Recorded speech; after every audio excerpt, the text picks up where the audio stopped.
To my YouTube channel. जैसे कि आपको पता है हम लोगों ने एक सीरीज स्टार्ट किया जिसमें हम लोग डिस्कस कर रहे हैं 5000 objective questions on mechanical engineering. इस सीरीज़ के 17 वीडियो मैंने ऑलरेडी पब्लिश किए हैं जिसमें हम लोगों ने डिस्कस किए हैं टोटल 850 क्वेश्चन। ये सीरीज़ का 18th वीडियो है जिसमें हम लोग डिस्कस करेंगे क्वेश्चन नंबर 851 to 900। सो अगर आप कोई भी कॉम्पिटिटिव एग्ज़ाम का प्रिपरेशन कर रहे हैं तो ये सीरीज़ आपके लिए बहुत हेल्पफुल है। So let's start the video. So the very first question for today's video, the process which is used to produce flat and smooth surface is known as. Options are lapping, honing, electroplating, hot dipping. So इसका जो answer है वो है lapping. इसमें से जो है जैसे कि lapping, honing, electroplating and hot dipping, इसमें से लैपिंग प्रोसेस यूज़ होता है to produce flat and smooth surface. यहाँ पे आप देख सकते हो ये है lapping process. Next question, the allowance on a diameter और thickness for general lapping work is. Lapping process का अलाउंस कितना होता है? The answer is 0.015 mm to 0.05 mm. So this is the allowance for lapping process. Next question, the recommended magnitude of pressure for lapping hard material is. Lapping में हम लोग कितना pressure apply करते हैं? द आंसर इज 0.7 kg पर centimetre square. इतना pressure lapping process में apply होता है। Next question, the cutting fluid used in a surface finishing process is. Surface finishing process में जो कटिंग फ्लूइड यूज होता है वो कौन सा है? The answer is kerosene plus oil. This combination is used in surface finishing process. Next question, horizontal honing machine are often used for. Horizontal honing machine, ये हो गई हॉरिजॉन्टल हॉर्निंग मशीन। इसका पर्पस क्या है? The answer is it is use for large bore. ठीक है, ये देखिए अगर अंदर का सरफेस इसका फिनिशिंग अगर आपको करना है ओके तो उसके लिए कौन सा मशीन यूज़ होगा? Horizontal honing machine. So this is your horizontal honing machine. So horning process से अंदर का जो सरफेस है उसका फिनिशिंग किया जाएगा। Next question, a honing machine rotates and reciprocates the hone blank space being finish. Okay, ये हो गया आपका हॉर्निंग प्रोसेस, राइट। सो जो होल के अंदर का सरफेस है वो फिनिशिंग करना है। सो क्वेश्चन है हॉर्निंग मशीन रोटेट्स, मतलब हॉर्निंग मशीन रोटेट भी होता है और रेसिप्रोकेट्स भी होता है। ओके, इसे कहते हैं हॉर्न। इसको रोटेट भी करते हैं, रेसिप्रोकेट भी करते हैं। The answer is inside the hole. जो भी होल आपको फिनिश करना है उसके अंदर ये जो हॉर्न है ये रोटेट भी होगा और ये रेसिप्रोकेट भी होगा। Next question, burnishing is a process. Okay, ये हो गई आपकी burnishing process. So it is a cold working process. Burnishing जो है ये कोल्ड वर्किंग प्रोसेस है। Now what is cold working और what is burnishing process? Burnishing is a process by which a smooth hard tool is rubbed on the metal surface. देखिए ये hard tool है, this is rub against the metal surface, this is known as burnishing process. So this process flattens the high spot by causing plastic flow of the metal. Next question, jewelry applications are blank space surface finish process. The answer is electroplating. So जैसे देखिए ये jewellery है, ये अगर jewellery है, ये अगर आपको इसका फिनिशिंग करना है so this is done by electroplating. इसके ऊपर जो है मटेरियल का प्लेटिंग हो जाएगा। So electroplating is the application of electrolyte slale in which a thin layer of metal is deposited onto an electrically conductive surface, right? So यहाँ का जो मटेरियल है वो डिपॉजिट होगा आपके ज्वेलरी एप्लीकेशन पे। Next question, which of the following is the correct grain size range of abrasive grain for horning stone. So horning stone के लिए जो एब्रेसिव ग्रेन साइज है उसकी रेंज क्या होती है? The answer is 80 grit to 600 grit. Next question, which one of the following is the purpose for providing grooves on the lapping plate. Okay, ये हो गया आपका लैपिंग प्लेट। अब देखिए इसके ऊपर ये ग्रूव्स है, इसका पर्पज क्या है ये क्वेश्चन है। The answer is to retain the lapping paste, क्योंकि जब आप लैपिंग करते हो ना तो यहाँ पे एक पेस्ट यूज होता है। सो उसको रिटेन करने के लिए ये ग्रूव्स यहाँ पे प्रोवाइड करते हैं। Next question, which among the following process is employed for embedding the abrasive on the lap? The answer is charging process. ठीक है, ये है charging process. So charging process से क्या होता है, जो जो आपका एब्रेजिव है, एब्रेजिव अगर लैप के ऊपर आपको डालना है, that is done through charging process. Next question, which one of the following abrasive is use for horning non ferrous metal? Non ferrous material का अगर आपको हॉर्निंग करना है तो कौन सा एब्रेजिव यूज होता है? The answer is silicon carbide. Next question, which among the following abrasive is use for horning tungsten steel? Tungsten steel का अगर आपको हॉर्निंग करना है तो the answer is diamond, because it is very hard and tungsten is also very hard, right? So the diamond is use. Next question, which among the following material is use for making flat lap plates? Lapping में जो lap plates use होते हैं ना, वो किस material के बने होते हैं? The answer is close grain cast iron. Close grain cast iron के वो बने हुए होते हैं। The next question, apart from the honing machine the honing operation can be carried out on? देखिए, हॉर्निंग मशीन के अलावा हम लोग हॉर्निंग कौन से मशीन से करवा सकते हैं? तो यहाँ पे आंसर बनेगा both A and B, that is lathe machine and drilling machine, दोनों मशीन पे हॉर्निंग पॉसिबल है। सो देखिए यहाँ पे ये आपका लेथ मशीन है, चक है, चक में जॉब होल्ड किया है और यहाँ पे हॉर्निंग टूल अटैच कर दिया। So this is lathe machine. Then drilling machine पे भी सेम आप कर सकते हो, स्पिंडल में आप लगा सकते हो। Next question, the following operation is perform after polishing?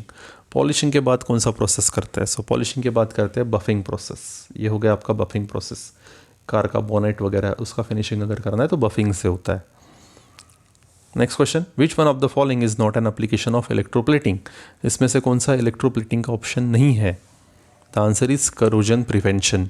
Corrosion prevention जो है वो इलेक्ट्रोप्लेटिंग का एप्लीकेशन नहीं है, राइट? ये हो गया आपका electroplating process. Next question, electroplating of chromium helps in preparing of? The answer is car bumper. देखो, क्रोम फिनिश होते हैं बम्पर्स, राइट? सो वो किए जाते हैं थ्रू इलेक्ट्रोप्लेटिंग। ये देखिए यहाँ पे ये क्रोम फिनिश होता है। So this chrome finish is done with the help of electroplating process. Now we will discuss objective questions on shaper and planer machine.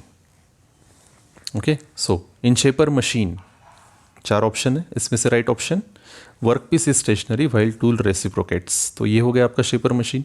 यहाँ पे वर्क पीस जो है हम लोग फिक्स कर देंगे और कटिंग टूल जो है सिंगल पॉइंट कटिंग टूल यहाँ अटैच करेंगे।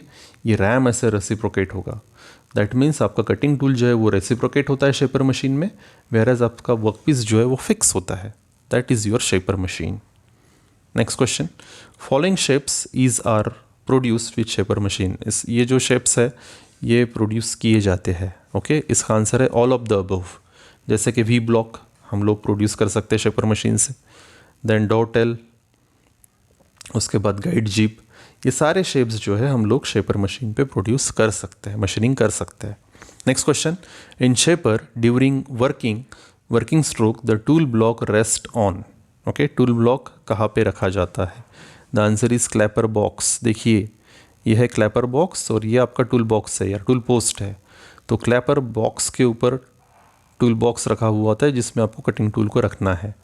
सो the answer is clapper box. Next question, the return stroke of the shaper machine is called? Return stroke को क्या कहते हैं? रिटर्न स्ट्रोक को कहेंगे idle stroke, because shaper machine cuts the material only during forward stroke. So return stroke में कोई material cut नहीं होगा, इसीलिए उसे कहेंगे idle stroke.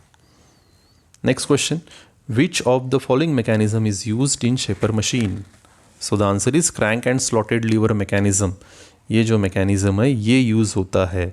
So forward stroke के टाइम जो है मटेरियल रिमूव होगा, जो कि धीरे धीरे होगा कंपैरेटिवली, और रिटर्न स्ट्रोक जो है बहुत फास्ट होगा और उस टाइम मटेरियल कट नहीं होगा, जिसके वजह से वो बहुत फास्ट होगा। सो फास्ट वापस आ जाएगा, फॉरवर्ड स्ट्रोक में धीरे धीरे मटेरियल कट होगा, फिर से फास्ट वापस आएगा, जिससे आप प्रोडक्शन प्रोसेस जो है वो उसका स्पीड आप बढ़ा सकते हो। Next question, planar is blank space shaper in size? So the answer is larger. अब ये जो है ये है आपका प्लेनर मशीन। सो प्लेनर मशीन जो है वो शेपर मशीन से बड़ा होता है। So the answer is larger. Next question, in a planar, okay, ये 4 ऑप्शन है। सो ये है आपका प्लेनर मशीन। सो इसका आंसर है work piece reciprocates and tool is stationary. अब देखिए, शेपर में क्या हो रहा था, टूल रेसिप्रोकेट हो रहा था, वर्क पीस स्टेशनरी है। लेकिन यहाँ अलग है, यहाँ पे आपका वर्क पीस रेसिप्रोकेट होगा, वेयर एज आपका जो टूल है वो स्टेशनरी होगा। So that is your planar machine. Next question, the maximum number of tool head in a planar can be, planar में मैक्सिमम कितने टूल हेड हो सकते हैं? The answer is 3। तो ये हो गए आपके टूल हेड। ओके, ऐसे 3 टूल हेड आप इसके ऊपर लगा सकते हो।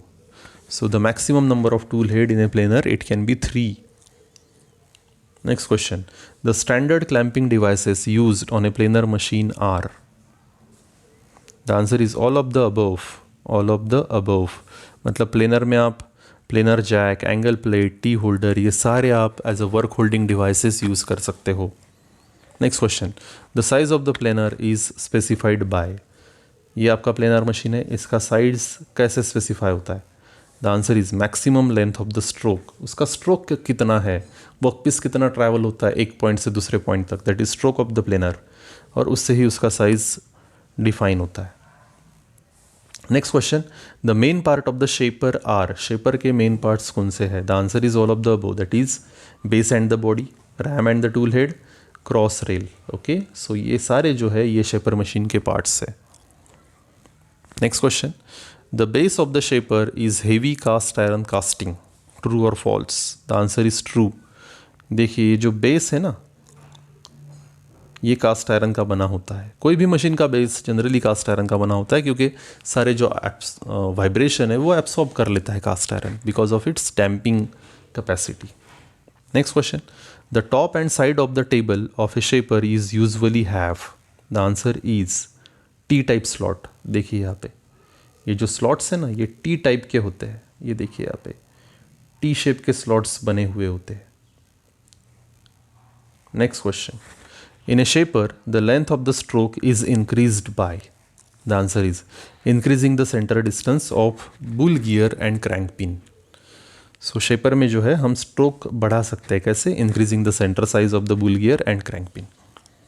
Next question, the type of the tool used on a lathe, shaper and planer is.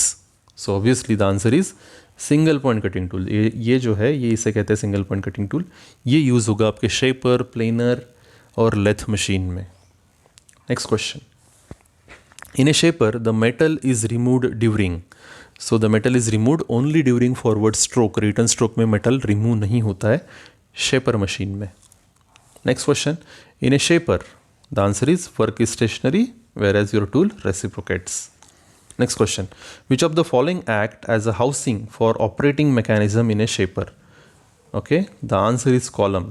अब देखिए यहाँ पे ये हो गया कॉलम, इस कॉलम में सारी आपकी मोटर्स, मैकेनिज्म सब कुछ होता है।